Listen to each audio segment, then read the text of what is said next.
Bercakap tentang pusat beli belah Kenyalang atau lebih dikenali sebagai Kenyalang Teater, pasti ramai warga Kuching yang mempunyai kenangan di tempat ikonik itu.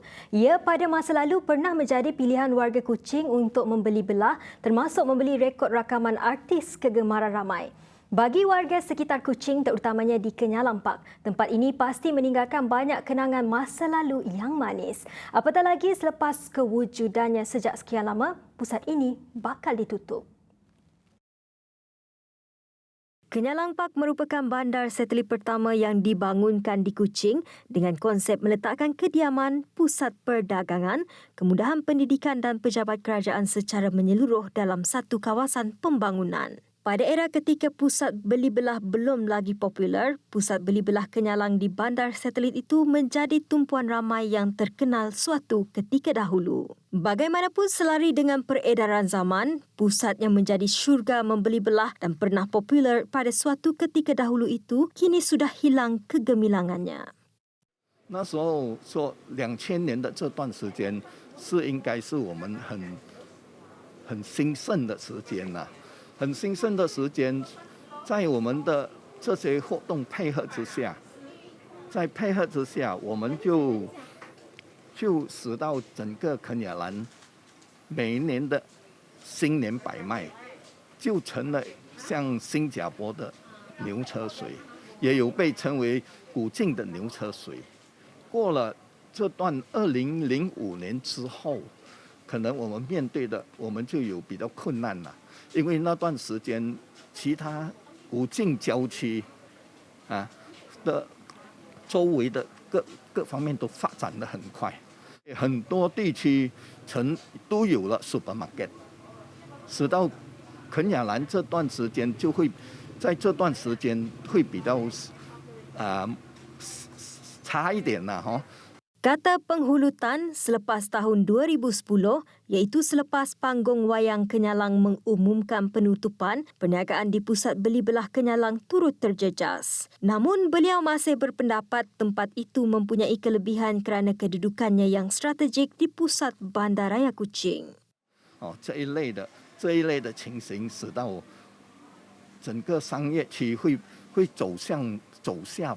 如果有新的这个商家来，或者是 supermarket 来，还是能够带动肯亚兰在商业方面的贡献贡献。所以不管是谁来了，我们都很欢迎。我们在这里的商家都很欢迎，希望是说能够保持我们肯亚兰商业中心的这个优势。 还能够跟其他的地区上能够有一个竞争。 Beliau berkata selain kerjasama antara para peniaga, beliau juga berharap generasi muda dapat memulakan perniagaan di sekitar Kenyalang untuk membawa perubahan di kawasan tersebut. Bagaimanapun beliau merasakan Kenyalang memerlukan organisasi yang boleh merancang perkembangannya pada masa hadapan agar ia dapat bangkit semula. 我们也希望这些都能够改变。 因为我们的路途还很长。我们在这里营业，差不多从1970年就搬来这边，营业到现在应该是接近已经是50多年了。以前的时候，肯亚兰由蔡清木主持的时候，是相当繁荣了。 Tan Chai Eng, pemilik Nanyi Noodle Factory, kilang memproses mi yang sudah beroperasi lebih 50 tahun di Kenyalang berkata, sejak Chai Chin Muk meninggal, ditambah dengan keadaan wabak pandemik, perniagaan di Kenyalang mula merosot. 它带给我们很方便，因为什么都有，吃啊、用的啊、穿的啊都有，觉得很然后呢，过年的时候把外面的 顾客也带来了，变成我们这边很热闹的一个，算是村庄了哈。现在呢，疫情的关系也是冷淡了很多。 Pun Gek Noi yang sudah menetap di Kenyalang selama lebih 40 tahun berkata, semasa beliau berpindah ke Kenyalang, pusat beli belah Kenyalang pada masa itu baru mula dibina. Beliau telah menyaksikan kebangkitan dan kemerosotan pusat beli belah Kenyalang. Dahulunya, pusat beli belah Kenyalan pernah menjadi antara tumpuan pengunjung di Bandaraya Kuching.